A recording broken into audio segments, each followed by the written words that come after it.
अभेद में भेद की परिकल्पना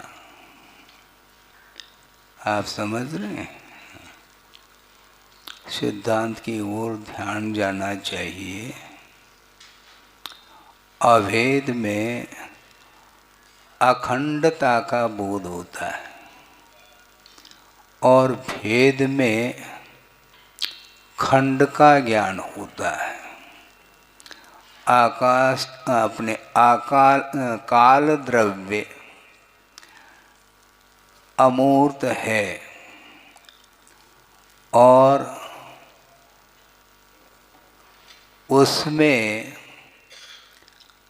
अभेद की ओर दृष्टि रखते हैं तो अखंडता का बोध होता है।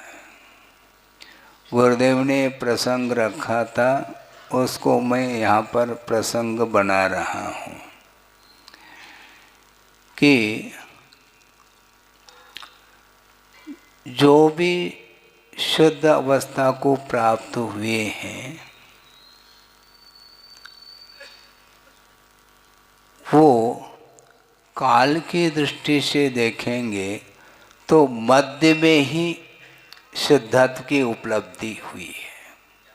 क्योंकि जिन्होंने सिद्धत्व को उपलब्ध किया है उनके सिद्धत्व की उपलब्धि के पूर्व में अनंत शुद्ध परमेष्टि हो चुके हैं और उनके पश्चात भी अनंत और होंगे, इसलिए सब बीच में ही हैं।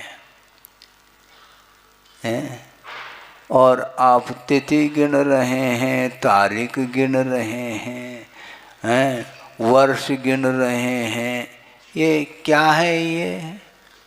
ये निश्चय काल है क्या व्यवहार काल? हाँ, पंडित जी बोल पाएंगे, बाकी सब कोई, क्योंकि उनका विषय नहीं है वो। हाँ, व्यवहार काल में ही ये सारे कल्पनाएं या विकल्प उत्पन्न होते रहते हैं। मुझे दीक्षित होकर के इतने वर्ष हुए हैं, जबकि 2-4 दिन भी नहीं हुए। एक प्रसंग रखा था, उसको विस्मृत किया आपने। क्या रखा था, ध्यान है? आचार्य ज्ञान सागर जी महाराज प्रतिक्रमण करके बाहर बैठे थे और किसी विद्वान ने या किसी सज्जन ने जिज्ञासा रखी थी कि महाराज आपको दीक्षित होकर के कितने वर्ष हुए? तो उन्होंने उत्तर किया था, क्या दिया था? अभी दीक्षित होकर के आया हूँ। इस उदाहरण को विस्मृत कर लिया। तो भूलना तो स्वभाव है ना आत्मा का, आप भूलते जाओ और हम स्मरण दिलाते रहें, ऐसा नहीं होता। कि वस्तुतः अतीत और अनागत की ओर दृष्टि जाती है तो वर्तमान ओझल हो जाता, ये हमेशा ध्यान में रखना चाहिए। संवेदन जो होता है वह अतीत अनागत का नहीं होता, वर्तमान का ही संवेदन होता है। मान लो आज किसी को निर्वाण का लाभ हुआ और उसके पश्चात अनंत काल व्यतीत होने के उपरांत किसी को निर्वाण का लाभ हुआ, तो अनंत काल की अपेक्षा से उनकी सीनियरिटी नहीं मानी जाएगी, जूनियरिटी मानी जाएगी। अतीत की अपेक्षा से नहीं मानी जाएगी। आज जो निर्वाण को प्राप्त हुए हैं उनकी तुलना में अनंत काल व्यतीत होने के उपरांत उनको मुक्ति मिली है, तो वो कौन माने जाएंगे? हाँ, सब समान। किंतु वहां पर काल की विवक्षा क्यों नहीं करते? ये वृषभनाथ योग के आदि में और योग के अंत में महावीर, पुनः आदि और अंत आ गया। ये व्यवहार में यही आपको विकल्प में डालने वाला विषय माना जाता है। अखंड की ओर ध्यान देना चाहिए। अनंत शुद्ध हो चुके हैं और होंगे। हाँ, और दूसरी बात यह है, वर्तमान का ही संवेदन होता है। महावीर भगवान को जो सुख मिला जिस समय, और वृषभनाथ भगवान को जिस समय अनंत सुख का अनुभव हुआ, उन दोनों में तुलना की दृष्टि से अंतर है क्या? क्यों क्यों नहीं अंतर? बोलो, क्यों अंतर नहीं है? एक है। इसलिए विजाति की ओर क्यों दृष्टि रखती हो? सजातीयता की ओर दृष्टि रखो तो दोनों में इक्वलिटी देखने को मिलती है, समानता देखने को मिलती है। क्योंकि अनंत सुख का अनुभव एक क्षण में, एक समय में कर रहे हैं, और अनंतर समय में जो उनको सुख का संवेदन होगा वह नवीन होगा, किंतु जाति के अपेक्षा से समानता। संवेदन में कोई कम बेशी नहीं, न्यूनाधिकता नहीं। यदि न्यूनाधिक मानेंगे तो उसको रोकने वाला कौन सा कर्म है? सारे सारे कर्म क्षय को प्राप्त हो चुके हैं। तो ऐसी स्थिति में आनंद में अथवा सुख में कोई भी अंतर देखने को नहीं मिलता।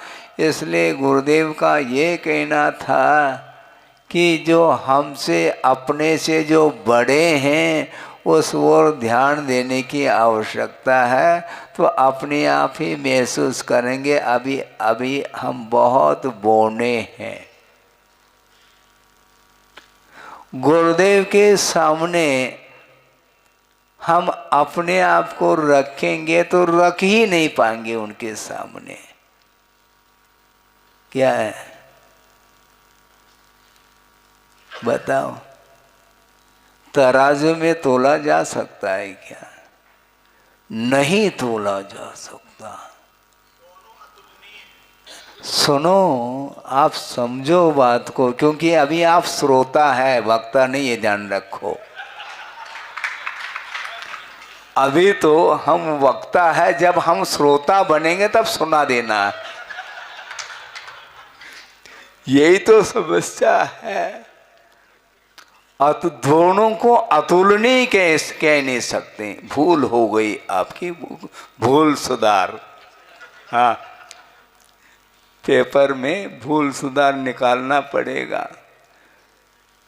गुरु और शिष्य दोनों में समानता संभव नहीं। हम अपने आप को गुरु नहीं मानना चाहते और है भी नहीं, क्योंकि हमारे गुरु तो वो हैं जिन्होंने हमें प्रकाश दिया। उनके प्रकाश में हमारा जीवन प्रारंभ हुआ है, और हम तुलना करेंगे, दोनों अतुलनीय करेंगे, हम तो नहीं कह सकते। आपका विषय अलग है, हम तो संभव ही नहीं। हाँ, क्योंकि वो हमारे लिए आराध्य हैं। हाँ, वो आराध्य हैं, और जितने भी हुए हैं वो सब हमारे लिए आराध्य हैं, और हम आराधक हैं। ये ध्यान रखो। आप भी गुरु की आराधना करते हैं, तो मैं भी गुरु की आराधक हूँ, आराधना करता हूँ। इसलिए आराधना की दृष्टि से इक्वलिटी बिल्कुल। आपको शांति से सुनना पड़ेगा, क्योंकि श्रोता हैं आप। सोता नहीं, श्रोता। हाँ, हाँ। जो आराधक होता है वो हमेशा उसकी दृष्टि ऊपर वालों की ओर ही रहती है, और रहना चाहिए। पक्की बात है। हाँ, आप भी किसी भी कक्षा से बड़े हैं। कैसे बड़े हैं महाराज? अपने पुत्र की अपेक्षा बड़े हैं क्या नहीं? नहीं है, अपनी पुत्र के पे, क्योंकि आपको पिता तब कहा जाएगा जब पुत्र की विवक्षा की जाएगी। पुत्र के सामने आप पिता हैं और आप स्वयं पुत्र हैं अपने पिता की अपेक्षा। यही तो अनेकांत है, यही अनेकांत है। बल्कि गुरुदेव ने बहुत अच्छा प्रसंग दिया था, छोटे बड़े की परिकल्पना मत करो, बहुत बड़ा है? ये परिकल्पना है, किंतु पर्याय की विवक्षा से छोटे बड़े की परिकल्पना हो रही है। किंतु उस चींटी के भीतर भी वही केवल ज्ञान छिपा हुआ है और हाथी के भीतर भी। दोनों अज्ञानता का अनुभव कर रहे हैं और फिर भी हम छोटे बड़े की परिकल्पना कर रहे हैं। ये सब क्या है? इससे अपने आप को ऊपर उठाना है। वस्तुतः जीव का क्या स्वरूप है, स्वरूप की ओर दृष्टि रखो तो सारे पर्याय गौण हो सकती हैं। स्वरूप की ओर दृष्टि रखना, तो आत्मा का स्वरूप क्या है? आत्मा का स्वरूप वह इंद्रियातीत स्वरूप है। आत्मा का इंद्रिय के माध्यम से आत्मा ग्रहण करने में नहीं आ सकती। शुद्ध परमात्मा तत्व वैभाविक पर्याय तो पकड़ में आती हैं, किंतु वैभाविक पर्याय है। शुद्ध परमात्मा तत्व कभी भी इंद्रिय का विषय बन नहीं सकता। तो ऐसी स्थिति में मैं गोरा और ये काला शुरू हो गए। ये सब क्या है? किसकी परिणति है? द्रव्य की परिणति नहीं है। लेकिन उस ओर ध्यान ही नहीं जाता। जाता है कभी? जाना चाहिए। जो भी दिख रहा है वो सब पौद्गलिक मटेरियल ओनली। सर्वम इदम पौद्गलिकम, सारा दृश्य पौद्गलिक है। क्योंकि जो स्वभाव रूप में परिणमन करने वाला द्रव्य होता है वह कभी भी इंद्रिय के द्वारा ग्रहण करने योग्य नहीं हो सकता। इसलिए वस्तुतः साधक उसी को बोलते हैं, साधना में रत रहता है। अभी कुछ ही दिन पहले कहा था, छात्र एमए का भी छात्र है और नर्सरी भी छात्र ही माना जाता है। एमए का छात्र क्या प्रोफेसर हो गया क्या? नहीं, संभव नहीं है, वो भी छात्र ही है। अब वह बहुत सारे कक्षाओं को पार कर चुका है, ये अलग वस्तु, किंतु वर्तमान में उसकी श्रेणी भी छात्र के रूप में ही आती है। इसलिए हम भी आराधक हैं और आप भी आराधक हैं। हाँ। आरती हमने सुनी थी, आप ही लोगों ने करी थी। क्या आरती? हम भी करें, तुम भी करो। गुरुवर की आरती, तो हम भी आरती कर रहे हैं, आप थोड़ी कर रहे हैं आरती खाली हैं। हमारी आरती अलग है, देखने में नहीं आती, ध्यान रखो। आपकी आरती बुझ भी सकती, मेरी आरती बुझने वाली नहीं।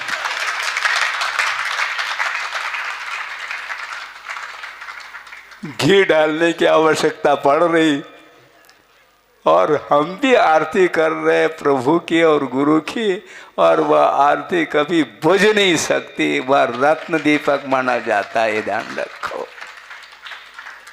हैं? रत्नमयी जो दीपक है वह कभी भी बुझ नहीं सकता।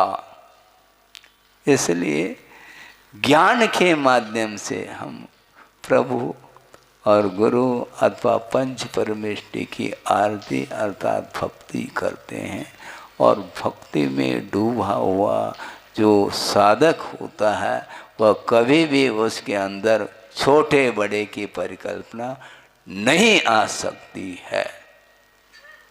क्योंकि सबसे जो ऊपर पहुंचा है उस वहाँ तक हमें भी यात्रा करनी है। हम यात्री हैं, हम पद यात्री हैं, कर पात्री हैं,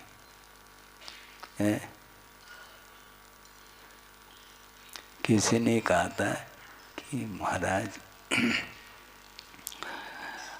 पात्र का हाथ नीचे है और दाता का हाथ ऊपर है, लेकिन गुरुदेव ने क्या कहा था मालूम है? कपता किसका हाथ? पात्र का नहीं, दाता का ही हाथ कपता है। इसका तो वो ही छोटा। पात्र का हाथ नीचे जरूर है और दाता का हाथ जरूर ऊपर है, किंतु देते समय वह कपकपी छूट रही है। इससे स्पष्ट है कि उसकी कितनी औकात है।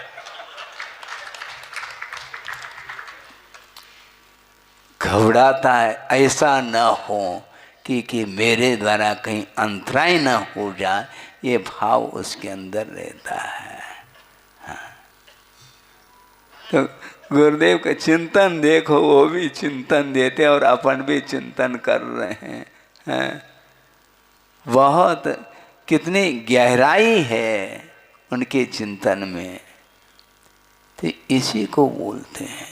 इसके उपरांत भी समय समय पर, क्योंकि वक्ता की विवक्षा श्रोता की नहीं, और समय समय पर वह बदल सकते हैं।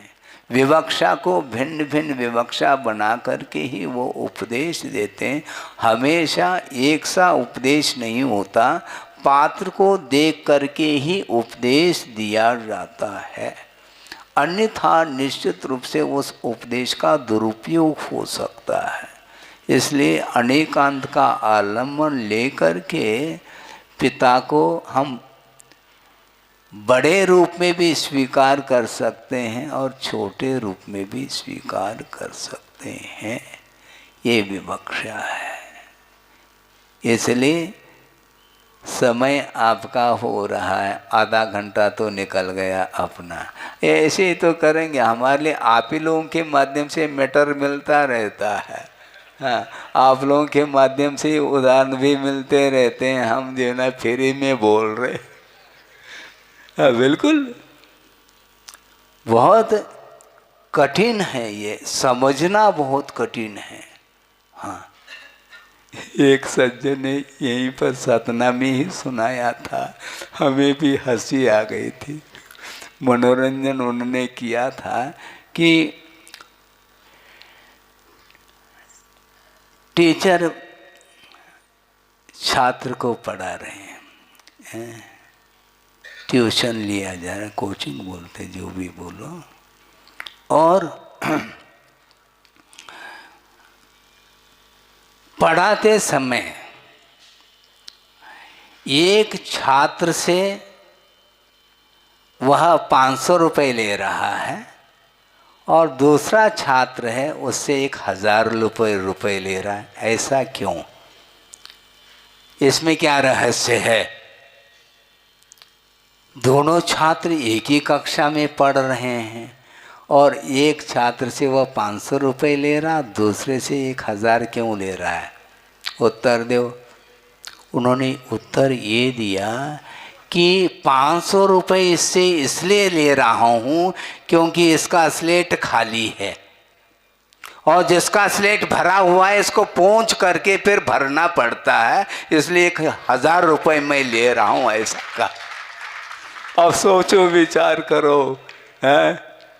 आप लोगों का यदि स्लेट खाली है तो जल्दी भर सकता हूँ मैं, नहीं तो पहुँचना पड़ेगा। फिर पुराने जो संस्कार हैं उनको दूर करना पड़ेगा और जो यथाजात बालक आते हैं ना उनको पहुँचने की कोई आवश्यकता नहीं। हाँ, आपके गोद में जो छोटे छोटे बालक हैं ना उनको बहुत अच्छे से हम पढ़ा सकते हैं पट्टी, आप लोगों को नहीं, क्योंकि आप लोग हाँ आप लोगों का जो स्लेट खाली नहीं है, भरा हुआ है, इसलिए पहुंचने के लिए श्रम करना पड़ता है, इसलिए 1000 रुपये चाहिए।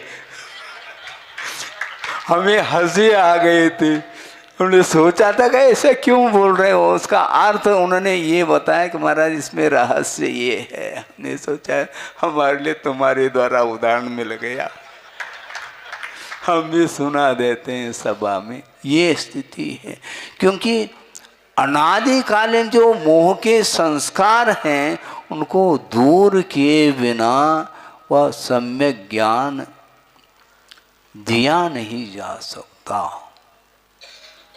हाँ, आप दीवाल रंग रोगन करते हैं दीवाल, किंतु पुराना जो है उसको निकालते हैं खरोंच खरोंच करके, हैं?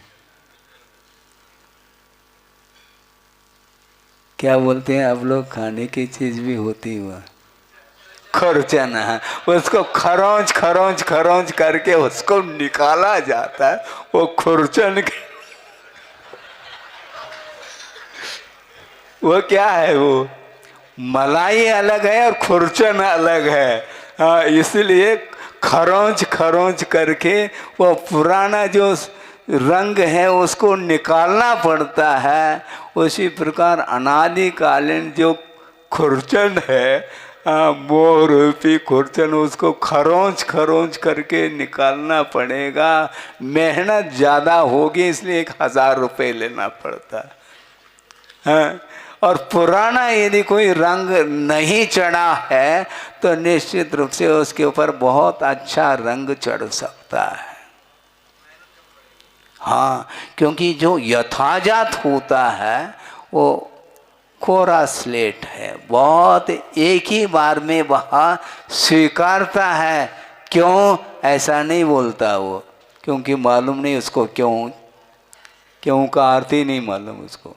शिशु बोलते हैं, और साधु के लिए भी यथाजात बालक की उपमा दी है। जैसा भीतर परिणाम है वैसा बाहर रहता है। इसको बोलते हैं सरलता। सरलता मोक्ष मार्ग में आर्जव धर्म की उपासना जो करता है उससे बढ़कर के और कोई भी दिन दुनिया में सरल व्यक्ति नहीं है। हाँ, आर्जव धर्म की उपासना करो, और कल से अष्टानिका प्रारंभ हुई, एक दिन निकल गया और आज दूसरा दिन है, ऐसे 8 दिन निकल जाएंगे आपके। किंतु प्रतिपल जो है ना भगवान की स्तुति करिए आप, उसके माध्यम से ही पुराना जो कुछ भी संस्कार है, मोहजन्य संस्कार, वो धुल सकता है। उसको धोना चाहो तो मल को धोने के लिए जल का उपयोग किया जाता है। उसी प्रकार पाप रूपी मल को धोने के लिए पुण्य रूपी जल का ही आलम्बन लिया जाता है। हैं? ताली बज रही है आगे भी और पीछे भी। हैं? पुण्य रूपी जल है, एकदम निर्मल है। हाँ, भावों की निर्मल सरिता में अवगान करने आया हूँ। आप लोग डेली पढ़ते हैं और हम सुनते जरूर हैं। वो निर्मल परिणाम निरंतर हमारे बने रहें, और उसके माध्यम से ही ये सारा जो अहंकार आदि भाव है, कालुष्य भाव है, वह सब समाप्त हो सकता है। मन यदि कलुषित होता है तो इसी प्रकार के जो विपरीत जो परिणाम हैं, उन परिणामों के द्वारा ही मन हमेशा मलिन रहता है। मन को निर्मल बनाने के लिए अन्यत्र नहीं जाना, किंतु जो आत्मा में शुद्ध परमात्म तत्व में जो अवगान करता है, डूबता है, तो उसे क्यों निर्मलता मिल सकती है? डूबना चाहिए, किसमें डूबना है? बहुत कठिन होता है महाराज। आपको क्या अनुभव है? हाँ, मुझे तो अनुभव है ही नहीं। किसी ने कहा महाराज पसीना पसीना करना पड़ता है, रात दिन एक करना पड़ता है, तब हाँ द्रव्य संचित होता है, और आप दान की बात करते हो। करूँगा तो सही है, क्या बात हो गई? क्योंकि उसके माध्यम से पुण्य का संचय। दाता और पात्र दोनों के ऊपर अनुग्रह हो रहा है, ध्यान रखो। दाता के द्वारा पात्र के ऊपर भी अनुग्रह हो रहा है।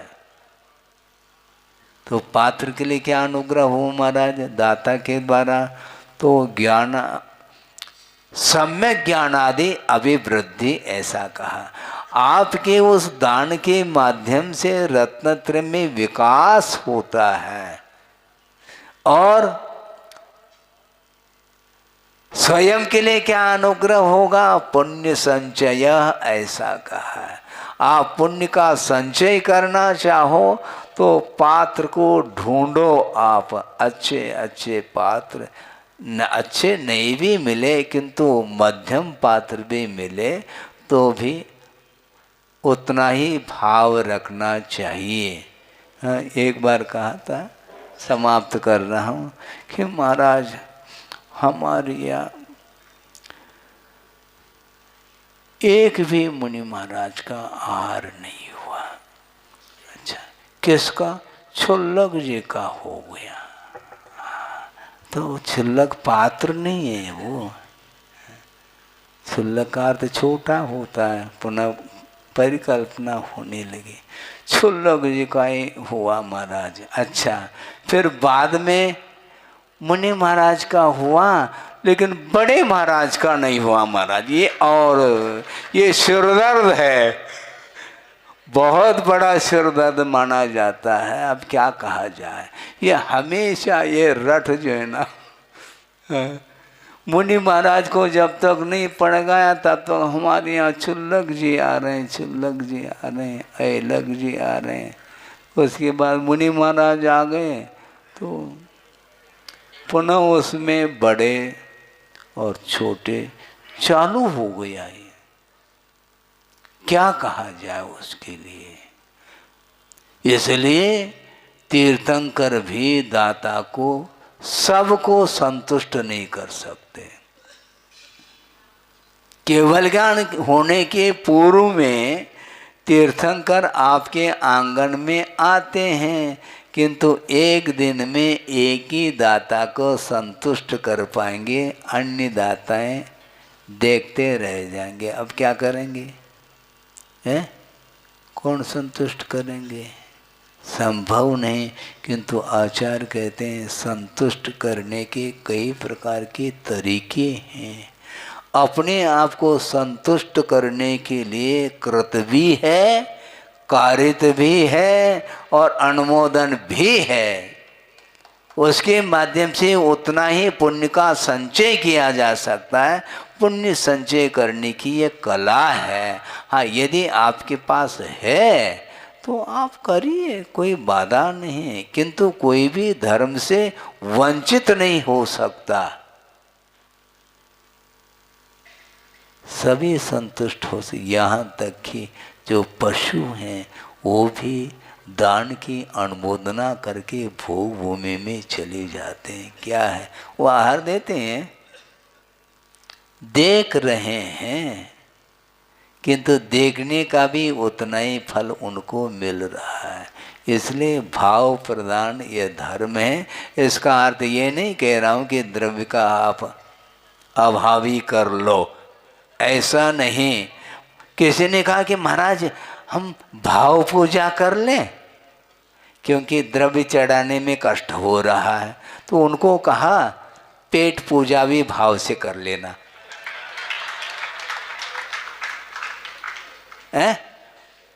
भोजन भी भाव से कर लो, मन के लड्डू उड़ाओ और उसमें अपच भी नहीं होगा। चाहे जितने लड्डू उड़ाओ आप, हैं, सैकड़ों, अजीर्ण नहीं होगा उसमें। तो नहीं महाराज, पेट भरता नहीं। इसका अर्थ द्रव्य से ही पेट भरता है। तो इसलिए द्रव्य चढ़ाया करो अच्छे अच्छे क्वालिटी का, सुपर क्वालिटी, छोटे छोटे नहीं, अच्छे बड़े बड़े बादाम चढ़ाओ, हैं, जैसे खाने के बादाम होते, खाने के बड़े बड़े होते, चढ़ाने के ऐसा क्यों? इसमें भी छोटे बड़े, यही तो बिजनेस चलता है।